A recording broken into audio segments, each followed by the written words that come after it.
अपनी पढ़ाई कंटिन्यू कर रहे होंगे। जैसा कि आप सभी को पता है प्यारे बच्चों, हम लोग चैप्टर नंबर आरटी बुक के हैं जो आपके सिलेबस के लिए अवेलेबल है। आरटी बुक के हैं जो आपके सिलेबस के लिए अवेलेबल है, जो बुक पूरा देश अपने यहां पर फॉलो करता है, उसी बुक के ये क्वेश्चन है। बात समझ में आई? हलवा इसलिए लग रहा है क्योंकि आपको कॉन्सेप्ट पता है। एक चीज, फार्मूले बेस्ड क्वेश्चन है तो ज्यादा भागना टूटना इधर उधर नहीं पड़ता है, क्योंकि बच्चों कई बार होता है सेकंड स्टेप सॉल्यूशन आता है, अर्थात 2 फार्मूले लगाने पड़ते हैं, 3 फार्मूले लगाने पड़ते हैं, तो उसमें बच्चों दिक्कतें आती हैं। लेकिन इस तरह के साधारण प्रश्नों में अगर आपको फार्मूला याद है तो आप प्रश्नों को अच्छे से बना पाओगे। कॉन्सेप्ट पर कमांड होनी चाहिए, ठीक है, क्योंकि डायरेक्शन निकालने के लिए बहुत बोलता है तो चुंबकीय क्षेत्र की दिशा किस प्रकार प्राप्त की जाती है, चुंबकीय बल की दिशा किस प्रकार प्राप्त की जाती है, ये सब कुछ आपको आना चाहिए। ठीक है, तो मेरे दोस्त, मेरे जिगर के टुकड़ों, मेरे छोटे भाई बहनों, छापू सुल्तानों, तैयार हो जाओ आज भी न्यूमेरिकल प्रॉब्लम सॉल्व करने के लिए। एनसीईआरटी के ही क्वेश्चन लेकर के आया हूं। चैप्टर नंबर 4 डिस्कस कर रहे हैं, गतिमान आवेश तथा चुंबकत्व, मूविंग चार्ज एंड मैग्नेटिज्म। ये बच्चों बहुत ही खास चैप्टर है, क्योंकि यहां पर हम विद्युत और चुंबक का रिलेशन देखते हैं कि किस प्रकार धारा प्रवाहित होती है तो उसके चारों ओर चुंबकीय क्षेत्र बनता है, और इस रिलेशन को ये चैप्टर बहुत मजबूत बनाता है, और इसके द्वारा फिर आगे रिसर्च बढ़ती जाती है। 5वां चैप्टर पढ़ेंगे, 6वां चैप्टर पढ़ेंगे, जहां पर विद्युत चुंबकीय प्रेरक के फैराडे के नियमों को पढ़ते हुए हम विद्युत जनरेटर को भी बनाएंगे, जिसकी वजह से प्यारे बच्चों आप सभी के घरों में प्रत्यावर्ती धारा प्रवाहित हो रही है। ढेर सारे कॉन्सेप्ट हैं, ढेर सारे कॉन्सेप्ट हैं, सीखने हैं आगे। लेकिन चलो अभी इस चैप्टर के न्यूमेरिकल प्रॉब्लम लगाने की बारी है, एनसीईआरटी क्वेश्चन को सॉल्व करने की बारी है। तो प्यारे बच्चों जो भी न्यूमेरिकल हैं वो किस बुक के हैं? एनसीईआरटी बुक के। हमारे प्यारे प्यारे एंजॉय सर, क्यों सर? हाँ सर, हमारे प्यारे प्यारे एंजॉय सर इस बुक के तो क्वेश्चन कराएंगे ही कराएंगे, साथ में अदर बुक के भी क्वेश्चन कराएंगे। क्या कराओगे सर? जी हाँ, अदर बुक के भी क्वेश्चन कराएंगे हम। नहीं मानेंगे भाई, मानेंगे ही नहीं बिना इससे क्वेश्चन कर। न्यूमेरिकल प्रॉब्लम हम दोनों के कराएंगे। अगर आपको बच्चों न्यूमेरिकल में भी अच्छा स्कोर करना है, बच्चों अभी आपकी त्रैमासिक परीक्षा हुई, एक न्यूमेरिकल पूछा गया, और बताओ वो न्यूमेरिकल भी मेरा पढ़ाया हुआ था कि नहीं? सब्जेक्टिव क्वेश्चन वाले दिन वो क्वेश्चन मेरा पढ़ाया हुआ था या नहीं? बताओगे आप? कहोगे सर न्यूमेरिकल भी पढ़ाया हुआ था, डिट्टो जो क्वेश्चन था, जो उसकी आंकिक वैल्यू थी, ठीक वैसा ही क्वेश्चन पूछा गया। किसी भी जगह बच्चों आप देख लेना, किसी भी जगह प्लेटफॉर्म पे जाकर के देख लेना, अगर सब्जेक्टिव क्वेश्चन का वो न्यूमेरिकल फंसा दिया गया हो तो बताना। हाँ ये बात जरूर कहेंगे कि ऑब्जेक्टिव में बहुत क्वेश्चन ऐसे आए जो मतलब मैंने अभी नहीं कराए हैं, कॉन्सेप्ट बताया, थ्योरी में बताया है, ऑब्जेक्टिव में ऑप्शन में ये ABCD वाले में नहीं टिक कराया। ऑप्शन में तो सब कुछ बता रखा है, लेकिन सब्जेक्टिव में पूरे क्वेश्चन, और ऑब्जेक्टिव में 70 में से 60 क्वेश्चन 50 क्वेश्चन ऐसे थे जो हमने कराए हैं ऐसे ABCD वाले में, और 10 12 15 क्वेश्चन ऐसे भी थे जो कि कॉन्सेप्ट बेस्ड थे, अर्थात सरल थे, ऐसा नहीं था। लेकिन बस हम उनको ऑब्जेक्टिव में कह रहे हैं ना कि ABCD ऐसे नहीं पढ़ाए, बाकी थ्योरी के भीतर पढ़ाए, थ्योरी के भीतर उनका अर्थ वर्थ सब पता होगा आपको। तो पूरी उम्मीद है बच्चों पूरा जो पेपर था वो आप सबका अच्छा हुआ होगा। न्यूमेरिकल प्रॉब्लम सॉल्व कर रहे हैं, आइए आप लोगों को जो होमवर्क दिया गया था सॉल्व करना शुरू करते हैं। कल ये क्वेश्चन बच्चों दिया गया था, कितने सारे बच्चों से लग गया था? सर आज स्वागत नहीं किए हैं हमारा, स्वागत नहीं करोगे हमारा? करेंगे। Good evening my dear all, नमस्तुभ्यम, नमस्कार, अभिनंदन, आभार। आप सभी मेरे प्यारे प्यारे गुड्डा गुड़िया, लाल बाल गोपाल, सभी का स्वागत करते हैं आज की इस बेहतरीन सी क्लास में।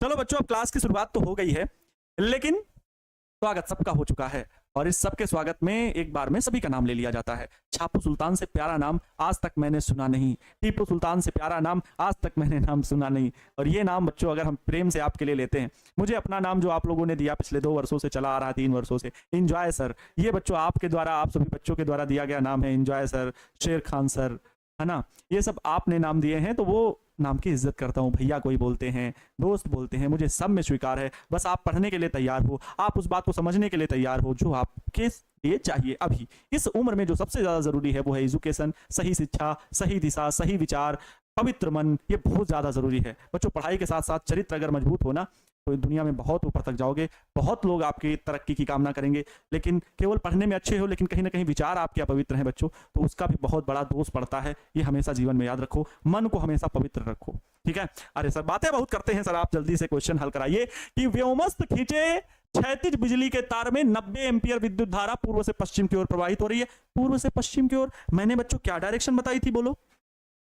पूर्व से पश्चिम की ओर। ये बच्चों है ईस्ट मतलब पूर्व, और ये है वेस्ट मतलब बच्चों पश्चिम। तो यही तो इन्होंने कहा कि पूर्व से पश्चिम की ओर धारा प्रवाहित होती है। तो बच्चों इस प्रकार से इसमें धारा प्रवाहित हो रही है, मान लिए पूर्व से पश्चिम की ओर धारा प्रवाहित होती है, और प्रवाहित धारा का मान कितना है? प्रवाहित धारा का जो मान है बाबू, आई बराबर है 90 एम्पियर। 90 एम्पियर लिखा हुआ। आगे कह रहे हैं प्रवाहित हो रही तार के 1.5 मीटर नीचे विद्युत धारा के कारण, 1.5 मीटर नीचे, ये लो यहां पर कह रहे हैं 1.5 मीटर बच्चों, ये आर बराबर वैल्यू हुई, अर्थात इतने नीचे इस बिंदु पी पर उत्पन्न चुंबकीय क्षेत्र का परिमाण और दिशा क्या है, दिशा भी बतानी है। चलो कोई बात नहीं, आर बराबर बच्चों कितना दिया गया है? 1.5 मीटर। आप लोगों को बच्चों क्या पता है धारावाही चालक के कारण उत्पन्न चुंबकीय क्षेत्र? बताओ बाबू, धारावाही अनंत लंबाई का धारावाही चालक है कोई, तो धारावाही चालक के कारण चुंबकीय क्षेत्र, बबुआ तुमसे ही पूछ रहे हैं, खोपड़ी चकर मकर नहीं। हाँ, धारावाही चालक के कारण चुंबकीय क्षेत्र मतलब क्या, हम सब देख लेते हैं कौन इधर उधर कंसंट्रेशन किसका बिगड़ा हुआ है। बी बराबर म्यू नॉट अपान में 4 पाई, सर ऐसे नहीं था, म्यू नॉट अपान में 2 पाई था, म्यू नॉट अपान में 2 पाई था, ठीक है। आई बटे में आर, आई बटे में आर, ये सूत्र था जी गुरुजी। अब आप सही लिखें, इतने टेस्ला टी। अब टी कहीं पर कोई आवर्तकाल ना समझ ले ये भी तो दिक्कत है कि टी कहीं कोई आवर्तकाल ना समझ ले, इसलिए इतने टेस्ला लिखो, तभी ये मेरे छापू सुल्तान समझेंगे, नहीं कहेंगे सर टी मतलब समय, विमा हो गई टी। कुछ भी लिख सकते हैं, कुछ भी लिख सकते हैं, ये बहुत महान है सब। म्यू नॉट की वैल्यू बच्चों क्या होती है? 4 पाई इंटू 10 की पावर में -7 होती है। आप ये बताओ, बट्टे में क्या है? 2 पाई है, कोई दिक्कत वाली बात नहीं। गुड़े में आई की वैल्यू कितनी है? आई की वैल्यू है 90। बटे में आर की वैल्यू कितनी है? 1.5। हल कर लो बाबू, इतना सरल सवाल कभी जिंदगी में नहीं ढूंढने को मिलेगा। पाई से पाई कट गया, 2 1 जा 2, 2 2 जा 4 हो गया, दशमलव हटाया, 0 बढ़ाया, 15 25 75, 15 छक्के 90, 0 60 हो गया। कुल मिला करके ये बाबू आ गया, ए बाबू ये आ गया 2 और ये 6 दूना 12, अर्थात बच्चों ऊपर मिला 120 गुणे 10 की घात में ये -7। ध्यान से देखो, ध्यान से देखो, ध्यान से देखो, ये बच्चों दशमलव हटाए थे, ऊपर 0 बढ़ा दिए थे, 15 छक्के 90, ये 60 का गुणा 2 से हुआ तो 60 दूना 120 हो गया। अब बच्चों अगर हम ये 2 अंक बाद यहां दशमलव ला रहे हैं, मतलब यहां पर 100 से आपको गुणा करना पड़ेगा, 10 के प्लस 2 घातों से गुणा कराना पड़ेगा। ये चीज जानते हो कि नहीं? देखो जैसे यहां मैं समझा दे रहा हूं, देखो बच्चों ये लिखा हुआ है 120 गुणे 10 की घात -7 लिखा हुआ है, ठीक है, समझ लो, आज समझ लो इस बात को। तो बच्चों अगर हमें यहां से ये 1 2 बाएं से इधर की ओर अगर 2 अंक बाद दशमलव लगाना है, अर्थात 1.20 लिखना है, और गुणे ये 10 की घात -7 है, ठीक है। लेकिन बच्चों ये जो परिवर्तन कर रहे हैं, दशमलव यहां लगा रहे हैं, इसका मतलब जब भी हमें इसी रूप में बनाना हो तो बच्चों ये दशमलव हटाना पड़ेगा। बोलो हाँ, दशमलव की जगह पर 1 लिखो, आगे कितने अंक? 1 2 अंक है तो 2 0 बढ़ाओगे, तो ये तो मान बदल गया। अगर हमने यहां दशमलव लगा दिया है भाई, अपने मन से तो कुछ कर नहीं सकते, ऐसा करना होता है कि मान ना बदले। तो अगर ये दशमलव यहां हम लगाए हैं और जब भी कभी दशमलव हटाएंगे तो ये 100 आएगा, तो इस 100 को हटाने के लिए ऊपर भी 100 से गुणा करना पड़ेगा। तो कहने का अर्थ है बच्चों कि अगर हम यहां दशमलव लगा रहे हैं यहां, तो फिर 100 से गुणा कराइए, तब तो मान सत्य होगा, क्योंकि जब भी दशमलव हटा के ऐसे ही 120 लिखेंगे तो नीचे 100 आएगा, तो इस 100 को हटाने के लिए 100 से हटेगा, तो ये 120 गुणे 10 की घात -7 रहेगा। तो इस 10 की घात 2 को गुणा करना ही पड़ेगा, अर्थात बच्चों ये हम लिखेंगे 1.2 गुणे 10 की घात, जब प्लस के 2 से गुणा होगा तो -7 और प्लस के 2 -5 ही बचेगा। ये बच्चों हम क्या निकाल रहे हैं? बी बराबर इतने टेस्ला, बी बराबर इतने टेस्ला, इतने टेस्ला, 1.2 गुणे 10 की घात -5 टेस्ला। प्यारे बच्चों ये आंसर होगा, -5 ये आंसर होगा, ठीक है। 1.2 गुणे 10 की घात -5, 1.2 गुणे 10 की घात -5 टेस्ला होगा। बात समझ में आई? 1.2 गुणे 10 की घात -5 टेस्ला होगा, यह चुंबकीय क्षेत्र का मान होगा। कितने बच्चे इससे सहमत हैं? कितने बच्चा पार्टी इससे सहमत हैं? जल्दी बता दीजिए भाई। सभी को समझ में आ गया? नहीं समझ में आया तो कुटाई हम करें, इसके बाद अलावा मेरे पास कोई चारा नहीं है। सही बता रहे हैं, इसके अलावा मेरे पास और कोई रास्ता है ही नहीं, हमने देखा ही नहीं रास्ता, हाँ हमने देखा ही नहीं है।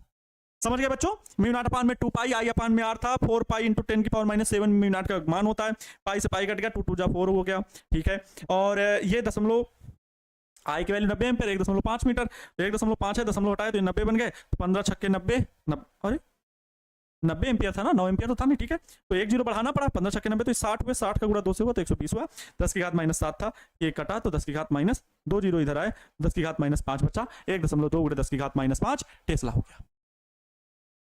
ठीक है बाबू, क्लियर। चलिए नेक्स्ट क्वेश्चन की ओर आगे बढ़िए। अगला क्वेश्चन है बच्चों, ये भी आपको होमवर्क में दिया गया था कि एक तार जिसमें 8 एम्पियर विद्युत धारा प्रवाहित हो रही है, कितनी एम्पियर की विद्युत धारा प्रवाहित हो रही है बाबू? 8 एम्पियर की विद्युत धारा प्रवाहित हो रही है 0.15 टेस्ला के एक समान चुंबकीय क्षेत्र में, क्षेत्र से 30 डिग्री का कोण बनाते हुए रखा है। अरे वाह भाई बच्चों, एक तार है जिसमें 8 एम्पियर की धारा भी प्रवाहित हो रही है और यह 0.15 टेस्ला के चुंबकीय क्षेत्र में यह जो तार है वो क्षेत्र से 30 डिग्री का कोण बनाते हुए रखा है। इसकी एकांक लंबाई पर लगने वाले बल का परिमाण और इसकी दिशा क्या है? मतलब बच्चों परिमाण की इसकी दिशा भी बतानी है, परिमाण की इसकी दिशा भी बतानी है, ठीक है।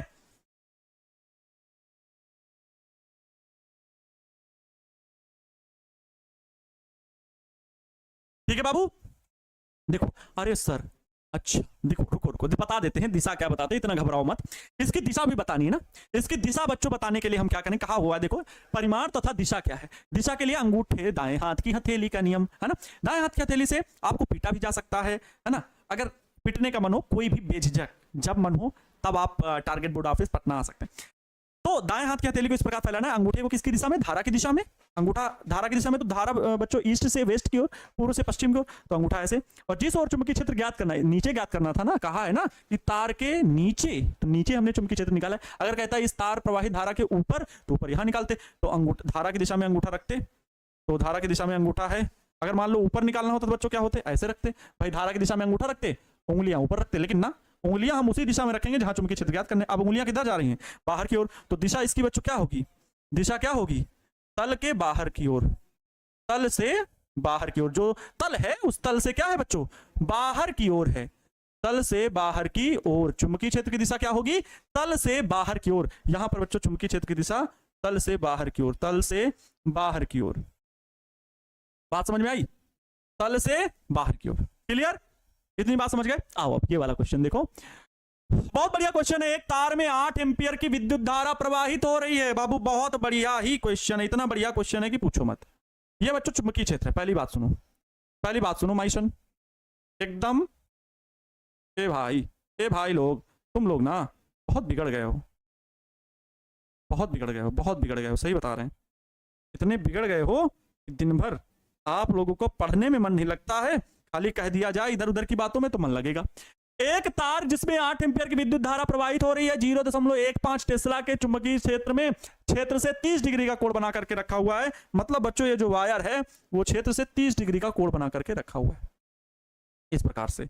ये एक तार है जिसमें बच्चों कितनी धारा प्रवाहित हो रही है, 8 एम्पियर की धारा प्रवाहित हो रही है और ये 30 डिग्री के कोण पर रखा हुआ है। ये एक समान चुंबकीय क्षेत्र है जो मैंने ये लाइनें बनाई हैं। क्या दिया गया है देखो, प्रवाहित धारा का मान दिया गया है, उसे लिख लो। मैंने कहा था पहले क्वेश्चन को ध्यानपूर्वक पढ़ लो, फिर दिए गए मान लिख लो और चित्र भी साथ में बना लो, अगर बनाने की जरूरत है तो। चुंबकीय क्षेत्र का भी मान दिया गया है 0.15 टेस्ला के एक समान चुंबकीय क्षेत्र में थीटा बराबर भी दिया गया है बच्चों 30 डिग्री रखा है। इसकी एकांक लंबाई पर L बराबर बच्चों कितना है 1 मीटर, एकांक लंबाई पर लगने वाले बल का परिमाण तथा इसकी दिशा बताओ। तो धारावाही चालक पर लगने वाला बल क्या होगा, बहुत बढ़िया प्रश्न है। धारावाही चालक पर लगने वाला बल, चुंबकीय क्षेत्र नहीं कि धारावाही चालक के कारण चुंबकीय क्षेत्र ना, धारावाही इस एकांक लंबाई, इस पर, इस वाले तार पर एकांक, मान लो तार है AB, ठीक है, तो तार की एकांक लंबाई पर लगने वाला बल, तो धारावाही चालक पर कार्यरत चुंबकीय बल का मान बताओ। तो मेरे दोस्त, मेरे भाई क्या बताए थे, मेरी बहन बताओ, लगने वाला चुंबकीय बल आप कहोगे सर F बराबर IBL साइन थीटा। किसी से ये चीज बात छिपी है, किसी से यह बात छिपी है नहीं सर, सबको पता है। तो लगा दो, I का मान कितना है 8 एम्पियर है, B का मान कितना है 0.15 है ना, गुड़े B का मान हो गया IBL, यल का मान कितना है 1 है, गुड़े थीटा का मान कितना है 30 डिग्री, तो साइन 30 हो जाएगा, साइन 30 डिग्री।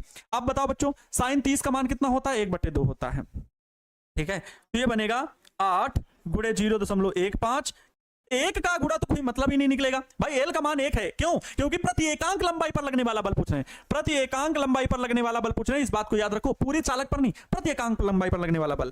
तो बी का मान, आई का मान तो है, एल का मान 1 ही है। अच्छा, एल का मान 1 का तो काम खत्म हो गया। साइन 30 का मान 1/2 होता है। हल कर लो बाबू, 2 से 2 चौके 8, 15 चौको 60 होगा ना, 15 चौको 60। तो बच्चों एफ बराबर कितना आ जाएगा? 60 होगा भाई। ये 0.15 का 4 से गुणा होगा, 15 चौको 60 होगा। लेकिन 60 जो होगा बच्चों, तो दशमलव भी तो लगाना है, यहाँ 2 अंक बाद दशमलव है, तो 2 अंक बाद यहीं पर दशमलव हो जाएगा, अर्थात 0.60 न्यूटन, 0.60 न्यूटन। प्यारे बच्चों, यही हो गया चुंबकीय बल का मान, चुंबकीय बल का मान हो गया। बहुत बढ़िया, साधारण सा प्रश्न था। इन्होंने कहा दिशा भी बताइए, तो चुंबकीय बल का मान फ्लेमिंग के बाएं हाथ के नियम से भी निकाल सकते हैं बल की दिशा। तो पहली उंगली को धारा की दिशा में, पहली उंगली को चुंबकीय क्षेत्र की दिशा में, दूसरी उंगली को धारा की दिशा में। अब यहाँ चुंबकीय क्षेत्र अंदर की ओर बना सकते हो ऐसे, उससे अच्छा ये है दाएं हाथ की हथेली का नियम नंबर 2, सारी उंगलियां चुंबकीय क्षेत्र की दिशा में, अंगूठा प्रवाहित धारा की दिशा में। तो सारी उंगलियां चुंबकीय क्षेत्र की दिशा में, अंगूठा धारा की दिशा में। तो ऐसा मान लो, जो बच्चों इस पर लगने वाला बल होगा, एक चीज जान लो, ऊपर की ओर होगा। यहाँ पर अगर हम चुंबकीय क्षेत्र एक समान अंदर की ओर मान लेते, थीटा कोण बना तो रहा है ना, थीटा कोण बना रहा है, 30 डिग्री का कोण बना रहा है, तो चुंबकीय बल का मान अगर हम थोड़ा टेढ़ा रख रहे हैं, फिर भी वो ऊपर की ओर ही बल का मान आ रहा है। तो यहां पर लिख सकते हो लंबवत ऊपर की ओर, बल की दिशा क्या रहेगी? लंबवत ऊपर की ओर। हो गया, ठीक है। चलो नेक्स्ट क्वेश्चन देखिए, अगले क्वेश्चन। बड़े क्वेश्चन आसान है बच्चों, ये बल्कि एनसीईआरटी के क्वेश्चन है। अब जैसे हैं वैसे ही हम बता रहे हैं। इतने साधारण प्रश्न होंगे तो हमें भी नहीं पता था, है ना? साधारण प्रश्न है कि नहीं? कठिन नहीं है बच्चों। अगर आप डेली प्रैक्टिस कर रहे हो तो बच्चों कठिन कतई नहीं लगेंगे। जल्दी से इसको बताओ। अगला क्वेश्चन कह रहा है कि एक 3 सेंटीमीटर लंबा तार जिसमें 10 एम्पियर की विद्युत धारा प्रवाहित हो रही है, ठीक है, एक परिनालिका के भीतर उसके अक्ष के लंबवत रखा है। अरे मतलब परिनालिका के अक्ष के लंबवत ये तार रखा है। बड़ी गजब चीज कही है इन्होंने। कहा परिनालिका के भीतर चुंबकीय क्षेत्र का मान इतना है। अच्छा, परिनालिका के भीतर चुंबकीय क्षेत्र तो होगा ही, तार पर लगने वाला चुंबकीय बल क्या है? बहुत बढ़िया क्वेश्चन है बाबू। देखो, इन्होंने कहा कि ये कोई परिनालिका है, जुम जमा जम जम जमा जम जम जम जम जम जम जम जम जम। आहा, गजब गजब परिनालिका बना दी है ना सर। आहा, उसी बढ़ती जानी चाहिए। देखो बच्चों, ये परिनालिका है और परिनालिका में ये है अक्ष ना, ये अक्ष नहीं है, अक्ष ये नहीं है, बल्कि अक्ष ये है। ये परिनालिका का बच्चों क्या है? अक्ष है। ये परिनालिका का क्या है? ध्यान से सुनना, ये अक्ष है और ये क्या है? ये परिनालिका है, जिसे हम सोलेनॉइड बोलते हैं, जिसे हम सोलेनॉइड बोलते हैं। परिनालिका के, देखो प्रश्न को जब हमने ध्यान से पढ़ा तो ये समझ में आया कि 3 सेंटीमीटर लंबा एक तार है जिसमें 10 एम्पियर की धारा प्रवाहित हो रही है और यह एक परिनालिका के भीतर जो अक्ष है उसके लंबवत रखा है। मतलब प्यारे बच्चों, इनका कहने का मतलब समझे? नहीं समझे आप लोग नहीं समझे? मैं समझ गया। इनका कहने का मतलब ये है कि इसके लंबवत ये। अरे वाह भाई, ये सब सही बोल रहे हैं। हाँ, इनका कहने का अर्थ बाबू यही है। इनका कहने का तो अर्थ यही है। बाकी अब ये चाहे जो कहें, अब अपने आगे माने या ना माने, अपने आगे माने या ना माने बात अलग है। लेकिन बच्चों यही लंबा तार है। ये तार है जो कि कितने सेंटीमीटर का है? ये तार की लंबाई है 3 सेंटीमीटर। तार की लंबाई बच्चों कितनी है? तार की लंबाई L जो है, इसकी लंबाई जो L है वो 3 सेंटीमीटर है, समझ रहे हो? और इसमें 10 एम्पियर की धारा प्रवाहित हो रही है। कोई बात नहीं, इसमें जो है बाबू वो 10 एम्पियर की धारा प्रवाहित हो रही है, 10 एम्पियर की धारा भी प्रवाहित हो रही है। यही सब चीज है। आइए लिख लेते हैं, सारी चीजें बता देते हैं। तार की लंबाई जो है, तार की जो लंबाई दी गई है बच्चों, तार की जो लंबाई दी गई है वो कितना दी गई है? तार की लंबाई L बराबर दिया गया है 3 सेंटीमीटर। अरे 3.0 सेंटीमीटर मतलब 3 सेंटीमीटर, तो 3 सेंटीमीटर मतलब 3 × 10⁻² लिखा जाएगा। इसमें प्रवाहित धारा का मान जो है I बराबर बच्चों 10 एम्पियर है, ठीक है। एक परिनालिका के भीतर चुंबकीय क्षेत्र के अक्ष के लंबवत रखा है, ठीक है। परिनालिका के भीतर, अच्छा अक्ष के लंबवत रखा है ना, तो बच्चों यहां पर बताओ इस डायरेक्शन में क्या होगा? बोलो, कोई बता सकता है? कोई बता सकता है इस डायरेक्शन में क्या है बच्चों? अक्ष के अनुदिश होता है बच्चों चुंबकीय क्षेत्र, अक्ष के अनुदिश होता है चुंबकीय क्षेत्र। और ये बच्चों क्या होगा? ये धारा की दिशा होगी, या कह लो इसकी लंबाई का वेक्टर होगा, वेक्टर L। और इन दोनों के बीच में कितने डिग्री का कोण है? 90 डिग्री का कोण है, या जान लीजिए। तो यहां पर लंबवत रखा है, मतलब थीटा बराबर कितना है? 90 डिग्री है। थीटा बराबर कितना है? 90 डिग्री। देखो कहा गया भीतर उसके अक्ष के लंबवत रखा है। अरे भैया चुंबकीय क्षेत्र जिस डायरेक्शन में है उससे लंबवत ही तो रखा गया, यही तो कह रहे हैं तार रखा गया लंबवत। क्यों नहीं समझते हो? देखो कोई अभियानंद सर का गुस्सा। फिर कह रहे हैं कि चुंबकीय क्षेत्र का मान 0.27 टेस्ला है। लो, चुंबकीय क्षेत्र का मान भी दिया गया, बी बराबर 0.27 टेस्ला है। तार पर लगने वाला चुंबकीय बल क्या है? बहुत बढ़िया क्वेश्चन पूछा। तो तार पर लगने वाला चुंबकीय बल पूछा है, हल कर लो। तार पर लगने वाला चुंबकीय बल, तार पर लगने वाला चुंबकीय बल मेरे प्यारे साथियों, F बराबर I B L sine theta, F बराबर I B L sine theta, F बराबर I B L sine theta. मेरे दोस्त आप बताओ I का मान कितना है? 10 रखोगे। देखो अब कितना हल करना है। सूत्र चुंबकीय बल का मान, और चुंबकीय बल किसमें? इस धारावाही तार में। ये धारावाही तार कहां रखा है? इस प्रणालिका के भीतर, जो कि चुंबकीय क्षेत्र इस दिशा में है, या इस दिशा में भी मान सकते हो, कोई दिक्कत नहीं है।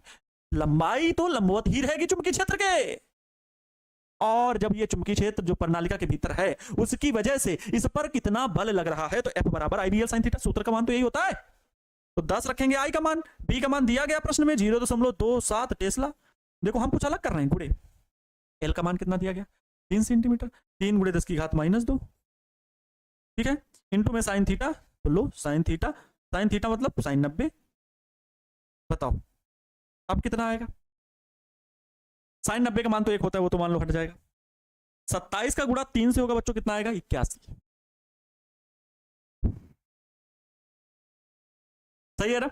27 का गुणा 3 से आएगा, होगा तो कितना आएगा? 81 आएगा। तो 27 × 3 81। तो बच्चों हम क्या 0.81 लिख सकते हैं? कोई गुना हुआ हमसे ना भैया। 27 × 3 तो 2 अंक बाद दशमलव है, तो 1 2 अंक बाद दशमलव, ऐसे ही 27 × 3 करा लिया, 81 आया, लेकिन 2 अंक बाद दशमलव लगाएंगे तो 27 81, ठीक है।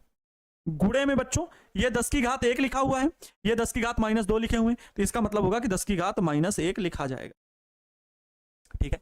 लेकिन बच्चों अगर हम इस दशमलव को, और कुछ तो नहीं है गुणे में, और कुछ तो गुणे में नहीं था ना बच्चों, 10 3, अरे बस हो गया, हल हो गया। अगर ये दशमलव अब उधर खिसकाया जाए, दशमलव जब दाईं ओर खिसकेगा, जब बाईं ओर खिसकेगा तो प्लस में घातें बढ़ती हैं, जब दाईं ओर खिसकाइए, जब दशमलव उधर ले जाइए तो 10 की घात माइनस में बढ़ाइए। तो अगर हम इस दशमलव को 8 के बाद लिख रहे हैं, 8.1 लिख रहे हैं, तो गुणे बच्चों ये जो 10 की घात -1 है, ये -2 हो जाएगा। F बराबर इतने न्यूटन हो जाएगा। प्यारे साथियों हल हो गया। बोलो भारत माता की जय। क्या ये सवाल भी आपको समझ में आ गया? मुझे पूरा विश्वास है कि आप सभी छापू सुल्तानों ने इस सवाल को समझ लिया होगा। आप सभी छापू सुल्तानों ने इस सवाल को अच्छे से समझ लिया होगा। मेरे दोस्त, मेरे भाई, इस क्वेश्चन को भी आप अपनी कॉपी में लगा लीजिए, आप अपनी कॉपी पे लगा लीजिए,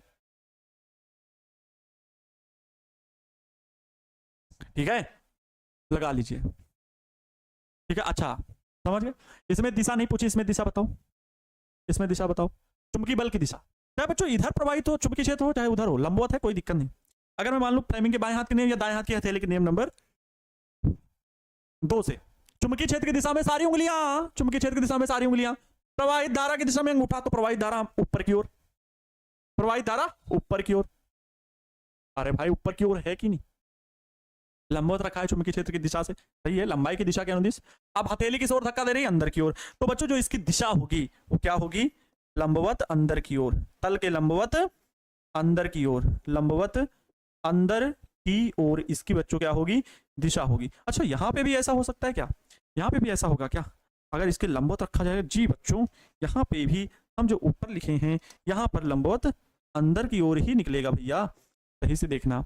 भले वो कोण बनाते हुए रखा है, धारा की दिशा में अंगूठा, चुंबकीय क्षेत्र की दिशा में ये उंगलियां, ऐसे रख दीजिए। अगर सोचो ऐसे रख दो, ये ऐसे है, ठीक है, अंगूठे को ऐसे रख दो, लेकिन फिर भी बच्चों लंबवत, फिर अंदर, ये हथेली के धक्का देने की दिशा अंदर की ओर ही होगी, हमने ध्यान नहीं दिया था, तो ये अंदर की ओर हो गया, ये भी चुंबकीय क्षेत्र हो गया।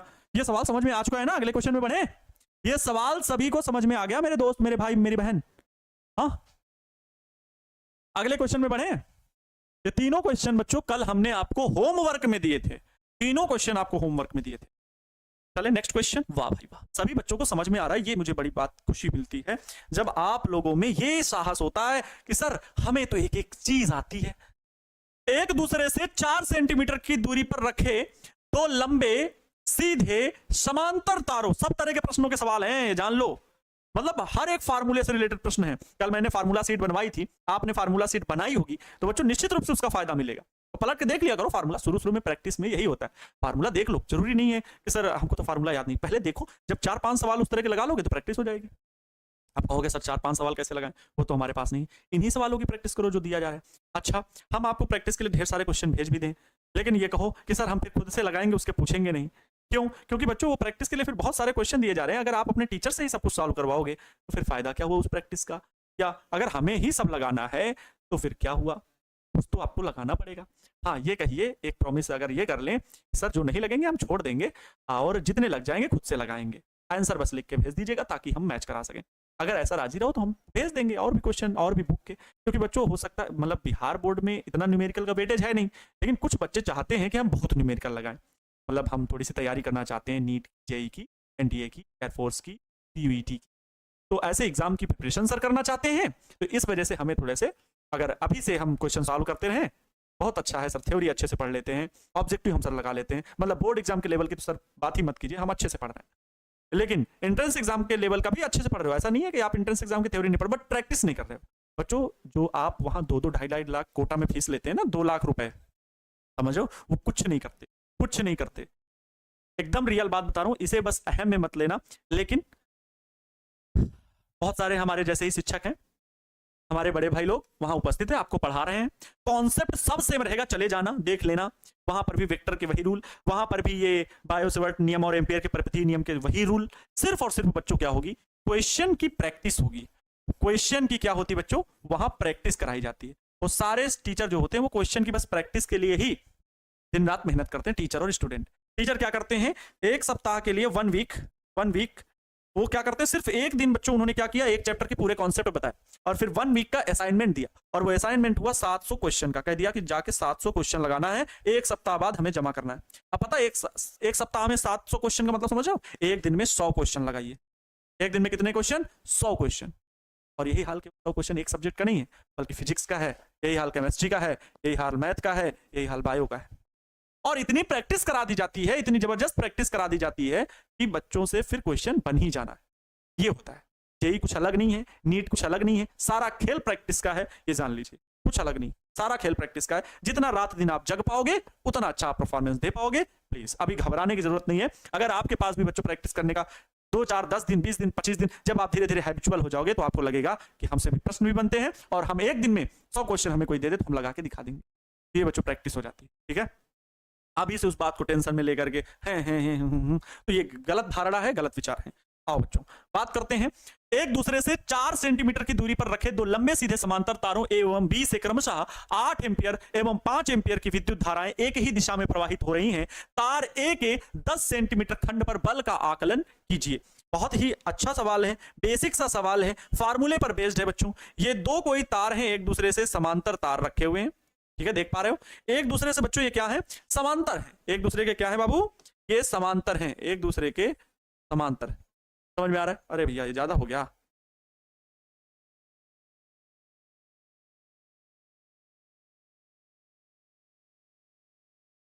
सही है बच्चों, ठीक है, थोड़ा बहुत सही है थोड़ा बहुत गड़बड़ है, बाकी सब सही है। तो एक दूसरे से 4 सेंटीमीटर की दूरी पर है बच्चों, एक तार है, यही तो नाम दिया है, एक तार है ए, एक तार है बी, और ये दोनों एक दूसरे से 4 सेंटीमीटर की दूरी पर है। कितनी सेंटीमीटर की दूरी पर है बच्चों, 4 सेंटीमीटर की दूरी पर है।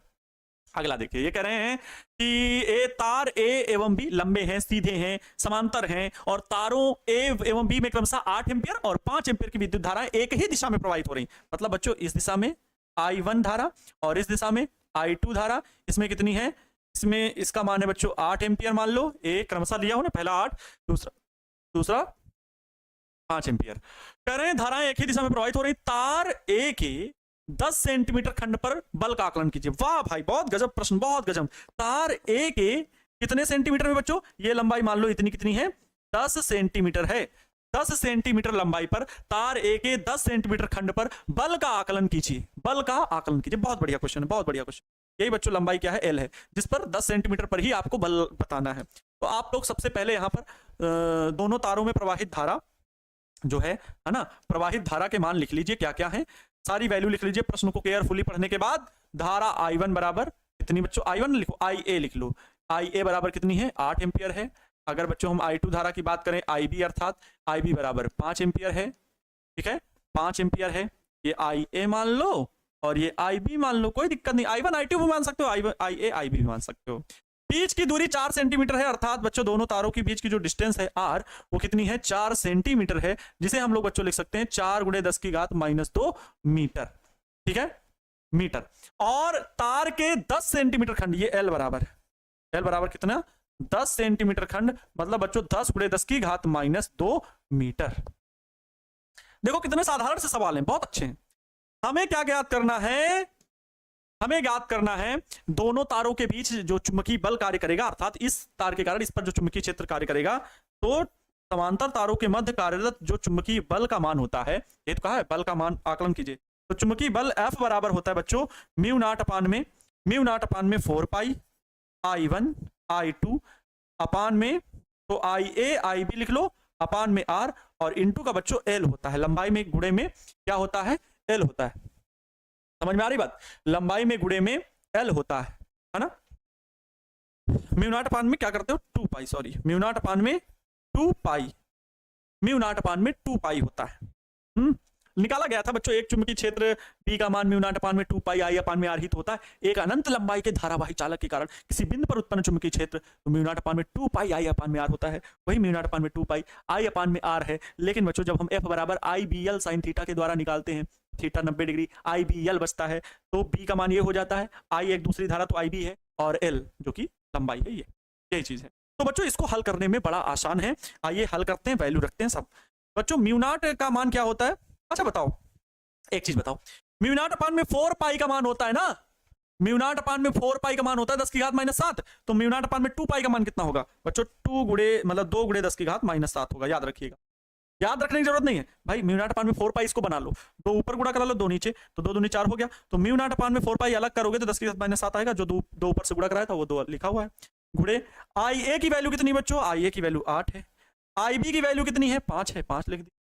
L का मान कितना है 10 सेंटीमीटर, अर्थात बच्चों 0, अच्छा देखो 10 गुणे 10 की घात -2 को बच्चों 0.1 मीटर भी लिख सकते हैं, क्योंकि केवल 10 की घात -1 बचेगा, 10 की घात -1 का मतलब 0.1 गुणे, गुणे अब कुछ नहीं है, अब क्या है बटे में R है, R की वैल्यू कितनी 4 सेंटीमीटर, मतलब बच्चों 4 गुणे 10 की घात -2, 4 गुणे 10 की घात -2। अच्छा ये जो 0.1 लिखा हुआ है, इसे ये लिखो कि ये 10 की घात -2 लिखे हुए हैं, 10 गुणे 10 की घात -2, ये बचेंगे 10 की घात -1, क्या बचेगा बच्चों 10 की घात -1 मीटर, यहाँ पर 10 की घात -1 लिख देते हैं, अब कट जाएगा आसानी से, है ना, जो वैल्यू होंगी वो आसानी से कट जाएंगी, 10 की घात -2 इससे कटेगा तो ये बच्चों कट गया, ये -1 बचा केवल, ये -1 कटेगा, -6 बचेगा, ठीक है, ये बच्चों 2 एकम 2, 2 दूनी 4, ठीक है, फिर आगे 2 चौके 8, अब ऊपर क्या बच रहा है 4 पंचे 20, 20 गुणे 10 की घात -6 केवल बच रहा है, क्या बच रहा है बाबू 20 गुणे 10 की घात -6,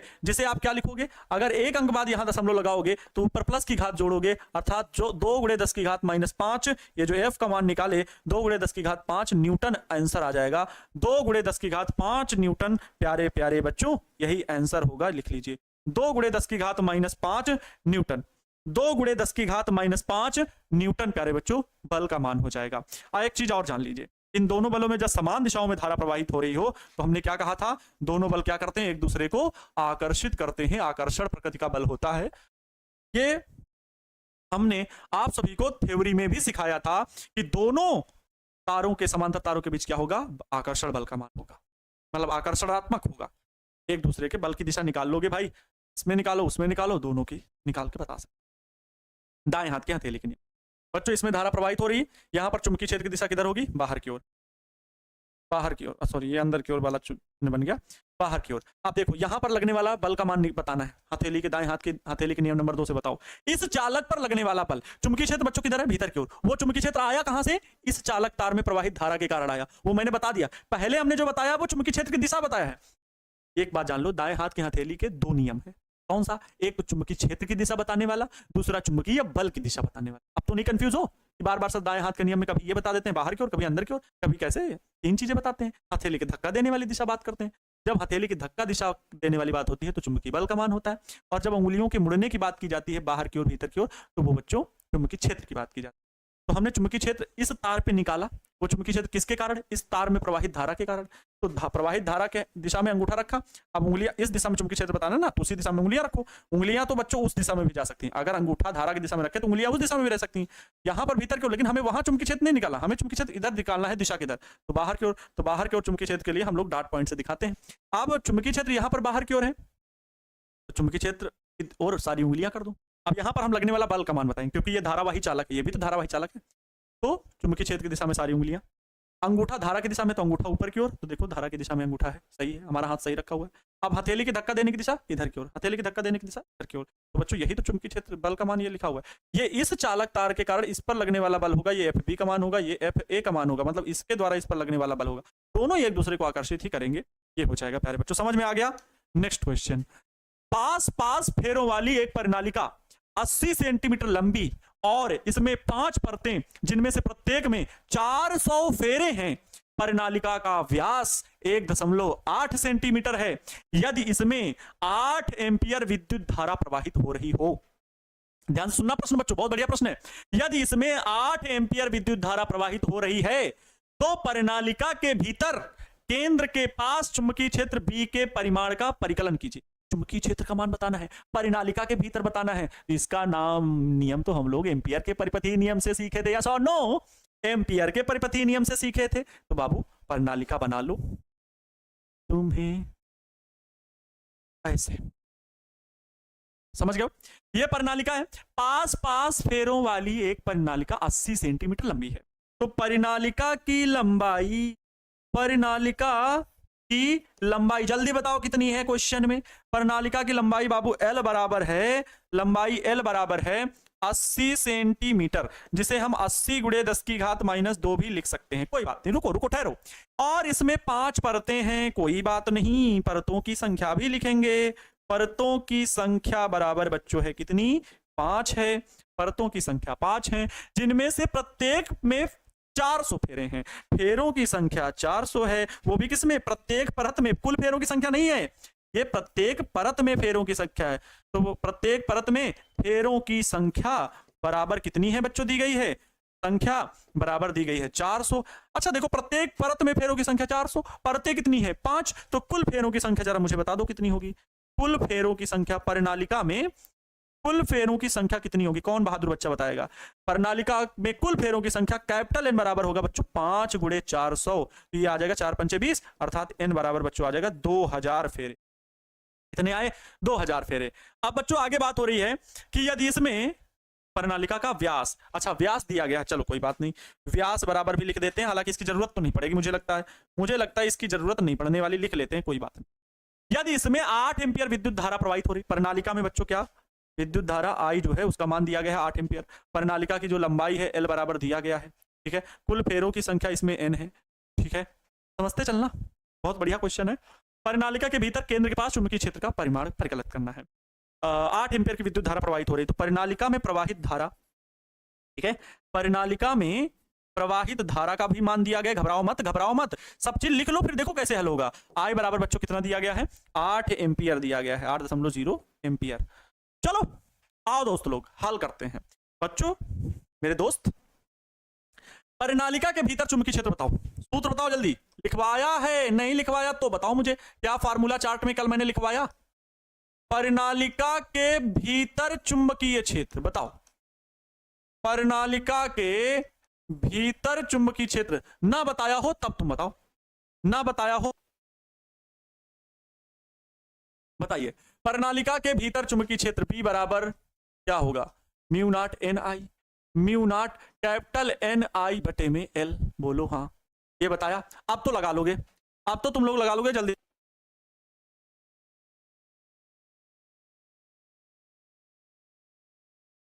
बताओ जल्दी बताओ इस पर, जल्दी से जवाब चाहिए मुझे, ज्यादा समय नहीं है भाई, ज्यादा समय नहीं है। B बराबर μ0 Ni, ये तो स्मॉल n की वैल्यू एकांक लंबाई में फेरों की संख्या है, और बच्चों ये कैपिटल N कुल लंबाई में फेरों की संख्या। तो चलो B का मान हम लोग हल करते हैं। μ0 का बच्चों मान क्या होगा? μ0 का मान क्या होगा? μ0 का मान होगा 4 पाई, है ना, 4 पाई इंटू 10 की पावर में -7 इंटू कैपिटल एन का मान क्या होगा? कैपिटल एन का मान होगा 2000। कितना होगा? 2000 गुणे आई का मान, धारा का मान कितना है? आई का मान है 8 एम्पियर। 8 से गुणा करा दो बटे में एल। लंबाई कितनी है परिनालिका की? 80 गुणे 10 की घात -2 है। 80 गुणे 10 की घात में -2। हल कर लो बाबू। इतना आसान कहीं है क्या? इससे खूबसूरत नहीं है कुछ भी। तू इतनी खूबसूरत, इतना बढ़िया क्वेश्चन है, इतना प्यारा सा क्वेश्चन है बाबू। देखो 8 से 8 मर गया, है ना? मर गया कि नहीं? खत्म, टाटा बाय बाय। 1 0 से 1 0 भी मर गया। 10 की घात -2 से -7 थे तो ये भी खत्म हो गए, -5 बचे। अरे वाह सर, इतना आसान सवाल हमें पहले पता होता हम ही लगाते। और इंटू बच्चों पाई का मान क्या होता है? अच्छा अच्छा अच्छा, रुको रुको। 4 दूनी बच्चों 8 होगा तो 8 लिख लीजिए। गुणे गुणे, ध्यान से सुनो। पाई की वैल्यू बच्चों क्या? 3.14, यही तो होता है। गुणे में बच्चों 10 की घात में ये कितने बच रहे? -5। और ये 2 0 मत भूलना, क्योंकि 4 गुणे 2 हम 8 लिख लिए, लेकिन ये 0 मत भूलना। तो बच्चों 10 की घात -5 लिख लो और गुणे 10 की घात में ये 2 लिख लो, या तो डायरेक्ट हल कर लो। भाई ये -5 है, ये 10 की घात 2 घाते हैं, -5 में प्लस की 2 घाते घटी तो -3 केवल घात में बचा। b बराबर गुणा करा लो। 8 चौके 32 का 2 हासिल 3, 8 एकम 8 3 11 के 1 हासिल 1, 8 त्रुक 24, 24 एक 25, 2 अंक बाद दशमलव, यहाँ दशमलव लगा दो। गुणे 10 की घात में बच्चों क्या? -3 कर लो। अगर ये 1 अंक इधर दशमलव आएगा बच्चों तो प्लस की घात में गुणा होगा, अर्थात बच्चों b बराबर बन जाएगा 2.512 गुणे 10 की घात में -2 टेस्ला। ये परिनालिका के भीतर उत्पन्न चुंबकीय क्षेत्र का मान हो जाएगा बच्चा पार्टी। परिनालिका के भीतर उत्पन्न चुंबकीय क्षेत्र का मान आ जाएगा दोस्त। अब बताओ किसी को दिक्कत हो तो बताओ। और चुंबकीय क्षेत्र की दिशा किधर होती बता दो? परिनालिका के अक्ष के अनुदिश चुंबकीय क्षेत्र की दिशा किधर होगी? तो चुंबकीय क्षेत्र की दिशा परिनालिका के अक्ष के अनुदिश होती है। चुंबकीय क्षेत्र की दिशा परिनालिका के अक्ष के अनुदिश, परिनालिका के अक्ष, परिनालिका के अक्ष के अनुदिश, परिनालिका के अक्ष के अनुदिश होता है। चुंबकीय क्षेत्र की दिशा परिनालिका के अक्ष के अनुदिश होगी। ठीक है मेरे भाई लोग, अब भी किसी को कोई दिक्कत हो तो बताओ।